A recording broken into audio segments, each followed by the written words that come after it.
Hello friends, hope you all are good. So, our second part of Palampur village.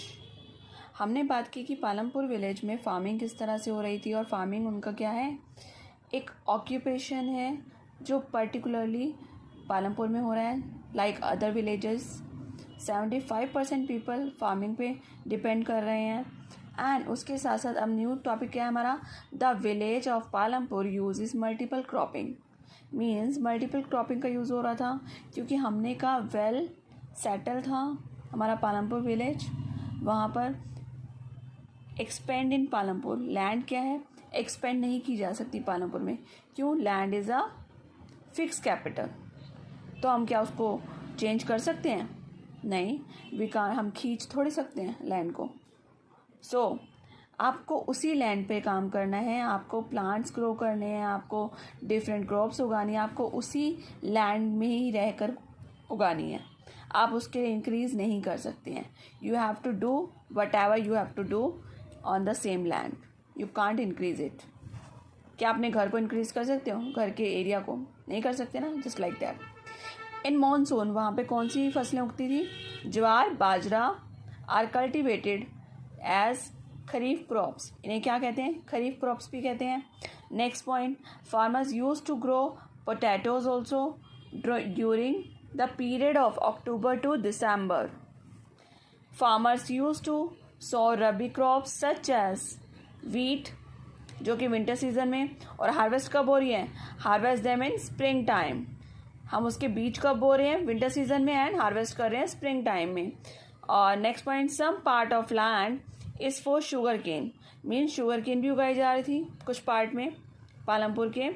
They sell the surplus of sugarcane and jaggery and keep wheat for their consumption.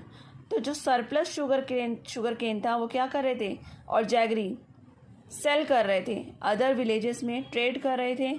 And wheat अपने consumption के लिए भी रख रहे थे.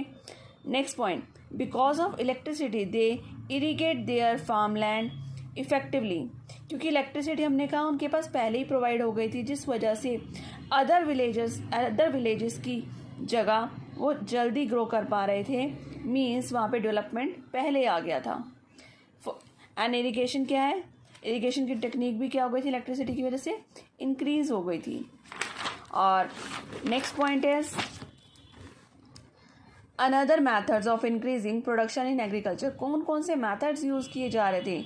क्योंकि हमने कहा वहाँ इलेक्ट्रिसिटी प्रोवाइडेड थी, तो वहाँ पे कुछ ऐसी टेक्निक्स भी तो अवेलेबल हो गई होंगी ना, जो एग्रीकल्चर के प्रोडक्शन को इंक्रीज़ कर रही होगी. तो क्या मेथड से? मल्टीपल क्रॉपिंग मेथड यूज़ किया जा रहा था.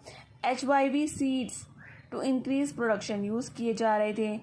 And HYV seeds require more water. Means उन्हें पानी की ज़्यादा ज़रूरत होती है हमारी ट्रेडिशनल जो फार्मिंग होती है उसकी बजाय. मीन्स ट्रेडिशनल सीड्स की जगह अगर हम HYV सीड्स यूज़ करते हैं तो उसे ज़्यादा पानी चाहिए. Farmers needed to use chemical fertilisers, pesticides for HYV.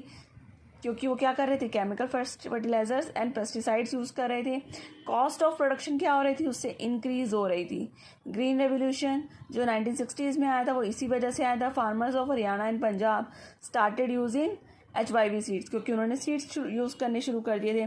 Traditional farming और HYV seeds farming means gave a yield of 1300 kg hectare per hectare में मिल रहा है.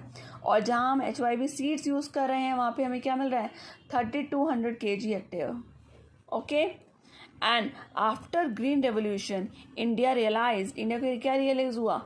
Wheat production is increase but the production of pulses lag behind.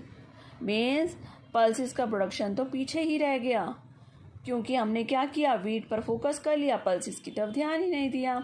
सो इससे consequences क्या हुए?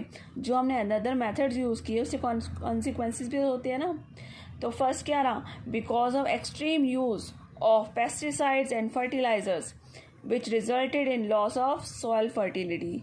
उससे हमारी उपजाऊ क्षमता किसकी? मिट्टी की खत्म हो गई.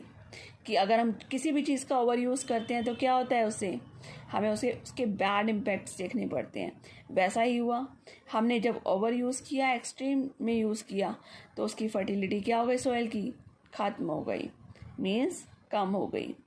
एंड इम्प्रॉपर क्रॉप रोटेशन, हमारे पास कोई पर्टिकुलर टेक्निक नहीं थी, हमने इम्प्रॉपर क्रॉप रोटेशन किया, हमें नहीं पता था किस तरह से किया जाता है, हमें उस टाइम नॉलेज थोड़ी थी, हमें क्लासेस थोड़ी मिल रही थी। अब तो क्लासेस अवेलेबल हैं फार्मर्स के लिए, जिसकी वजह से क्या हुआ, इनफर्टाइल सॉइल की उपजाऊ क्षमता खत्म हो गई। And excessive use of underground water, सबसे ज़्यादा यूज़ किसका हुआ, एक्सेसिव यूज़ अंडरग्राउंड वाटर का, जो कि अब क्या है, लिमिटेड हो गया है। लैंड डिस्ट्रीब्यूशन इन पालमपुर, अब बात करते हैं लैंड डिस्ट्रीब्यूशन किस तरह से था पालमपुर में। Approx 150 families were landless, many of them are Dalits, बहुत सारे क्या थे, उनमें से दलित थे, और भी फैमिलीज हो सकती है मिडिल क्लास में से भी। And 240 families had less than 2 hectare of land and for farming, and 60 families had large and medium more than 2 hectare land, means 240 families had less than 2 hectare of land, means 2 hectare से भी कम land पर वो क्या कर रहे थे, farming कर रहे थे। और 60 फैमिलीज जो थी लार्ज एंड मीडियम लैंड, किससे ज़्यादा, 2 हेक्टेयर से ज़्यादा, 2 हेक्टेयर से ज़्यादा पे क्या कर रहे थे, वो फार्मिंग कर रहे थे।